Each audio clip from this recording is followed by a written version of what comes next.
Hi guys! Ayan. Ito na naman ang ating cooking vlog.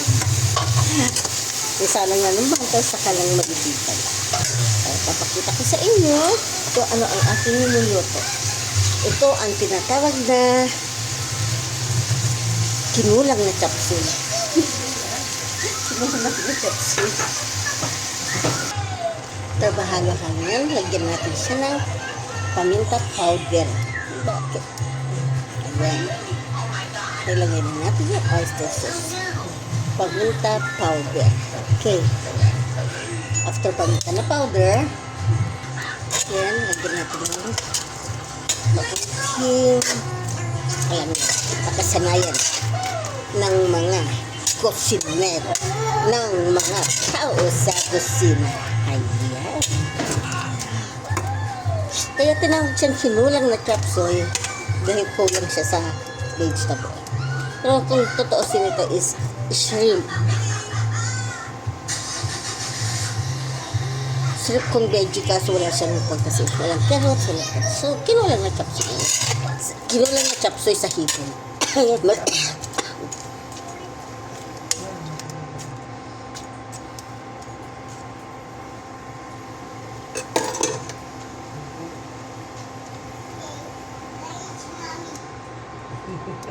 Yan pala ang tawag nila, yung shrimp corn veggie. Ayan. Natin, ha?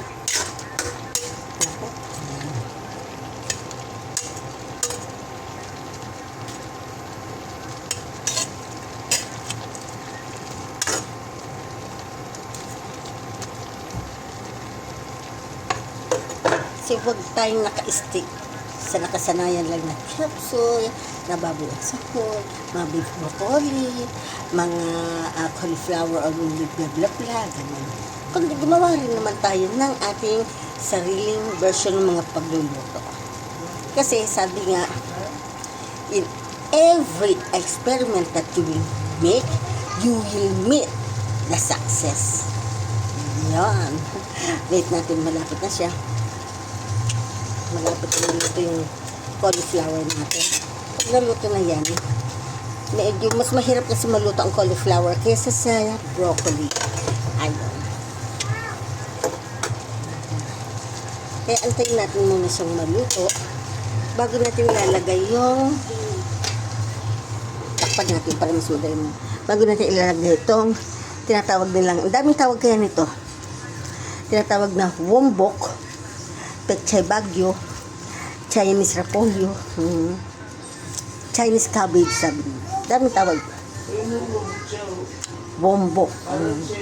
Pero sa ibang lugar, alam din nila na ito is bombok. Alam ko. Bakit? Pero dito sa atin, tawag natin dito, pechay bagyo. Pero sa ibang ko naman, Chinese cabbage. Ayan. Parang paluto na yun. Hindi pa. Tagal pa maluto yung broccoli. Mas matagal talaga ang broccoli maluto kasi. Ang broccoli, ang cauliflower. Lagi na tinapon ng baking. Sa tingin ko kulang yung ating oyster sauce. May katabangan siya. Huwag natin siyang tatakpan para mabawasan yung sabaw. Kasi pag tinakpan, mas madali lang yun. So ngayon, lagyan natin ng kaunting soy sauce.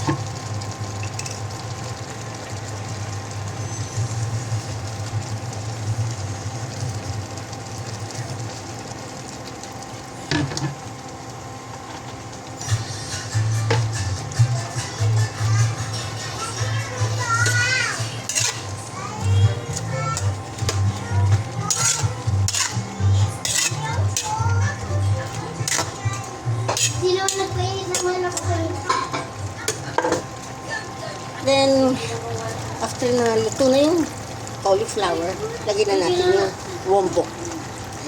Halika, sama mo ako. Bigyan natin yung Papalitan nila yan. Kung resibo mo. their supervisors and they try to remove it. Nothing. They need someone to assist them from country. Dami na ka ganyan. Ayan. Dali lang maluto to. That's what they said, ma'am. The other Not year. really overcooked. That's what they said. They cannot change the price or remove it because I'm vlogging. there Wait is na lang natin ha. Okay na. there's Come on. supervisor for health, ma'am. I said I'm vlogging mo.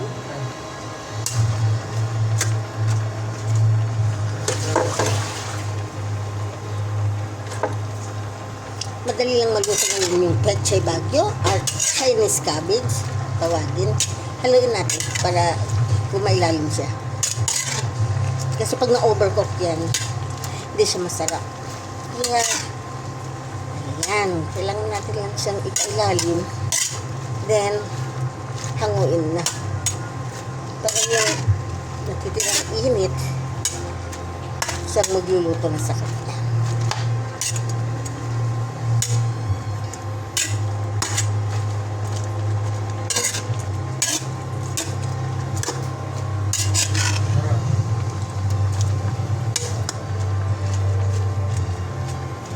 Okay. Ngayon, ayan, dahil okay na siya,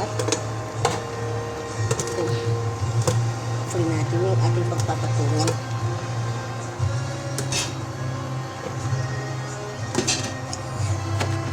Isang ikot pa. Tutalino ito siya.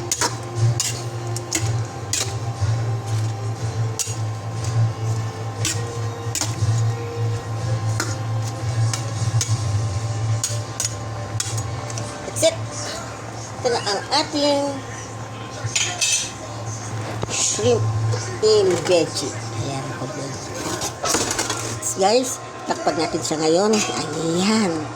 Para maluto siya. Okay? Ayan. Thank you guys for watching. Ayan. Have a nice day. God bless you all.